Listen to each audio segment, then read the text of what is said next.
This question comes from Mark, who asked, what if a modern jet fought in World War I? Spoiler first, it would look like magic, and then logistics, terrain, and technology would make it a very short fairy tale. Let's fly the fantasy and land the facts. A modern single-engine fighter like an F-16 can hit over Mach 2, climb to 50,000 feet, pull 9G maneuvers, carry radar, helmet sights, and fire radar-guided missiles that reach tens of miles. It's a supersonic sensor-to-shooter platform with precision that World War I pilots could not have imagined. Those missiles and the jet's gun would let it kill any aircraft or ground target it could detect long before the Sopwiths even knew it was there. World War I planes were tiny, fragile, and gloriously analog. A Sopwith Camel cruised around 100–120 miles per hour, fought at a few thousand feet, and carried 2 synchronized rifle-caliber machine guns. They were made of wood, fabric, and wire. Early aircraft often had no radio. Pilots signaled with hand flares. Aircrew survival depended on skill, eyesight, and luck, not sensors or missiles. On a pure combat math level, the modern jet is absurd. A beyond visual range missile like an AIM-120 can be launched well outside the visual horizon. The jet could loiter high, lock with radar, and release a missile that reaches supersonic speeds and homes in on its target. From the jet's perspective, a Camel is a soft, slow, unarmored target, a predictable cinematic casualty. But war is not a video game. Detection in 1916 was acoustic observers, visual lookouts, and tethered balloons. There was no radar, no integrated air picture. Acoustic detection and observers could sometimes give minutes warning if a big noise approached, but they could not see supersonic jets before the jet was already overhead. That means the jet's first pass would be surprise, a screaming, invisible thunderclap out of a clear sky. Surprise leads to immediate, dramatic tactical effect. From altitude, the jet could strafe trenches, obliterate machine gun nests from standoff, and crater supply dumps with precision. A single modern cannon burst or guided bomb could wreck a pillbox, making it a bad day for anyone inside.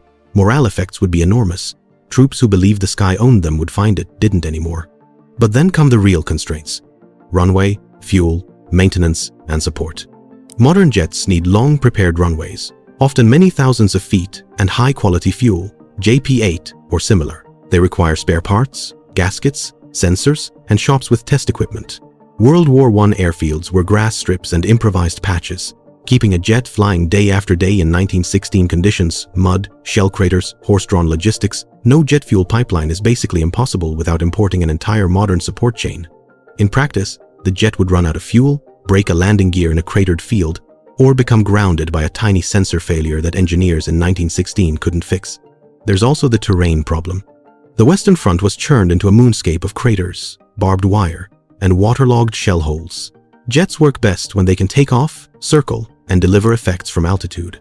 Low-altitude operations over mud and trench networks risk foreign object ingestion into the engine, and operating from rough, improvised strips increases the chance of a catastrophic landing accident. In short, you can fly in, but you can't easily base shop from there. Countermeasures, while primitive by modern standards, multiply quickly. World War I anti-aircraft guns and massed artillery could not reliably knock a plane out of the sky at 10,000 feet the way modern SAMs can, but concentrated shell bursts and clever timing could damage engines, hit exposed control surfaces, or force the jet to land. Aircraft that can't land on prepared strips are lost, even if not shot down. And once the enemy figures out where the jet operates from, barrages can make that base unusable in short order. Logistics and doctrine are the strategic killers. A single jet is a terror weapon for a day. To change a theater, you need a sustained air campaign, multiple jets, tankers or forward fuel dumps, spare engines, sensors, trained technicians, and integrated command and control. World War I armies could not plausibly sustain that. The result? Spectacular tactical wins, no strategic revolution. The jet becomes a short-lived urban legend, a freak weapon that turns the next day into a salvage operation. There's a human twist worth noting. Pilots used to fabric wings would be awed and terrified. A modern jet pilot dropped into 1916 would be useless without comms and map integration. They'd need intelligence to avoid friendly fire and to find targets. Conversely, the mere presence of a jet would force commanders to change, move at night, disperse, dig deeper, and accept a new level of paranoia. So what's the clean takeaway? If you drop a modern jet into World War I, it would be a cinematic god for a little while. It would rout groups, melt fortifications, and wreck supply dumps.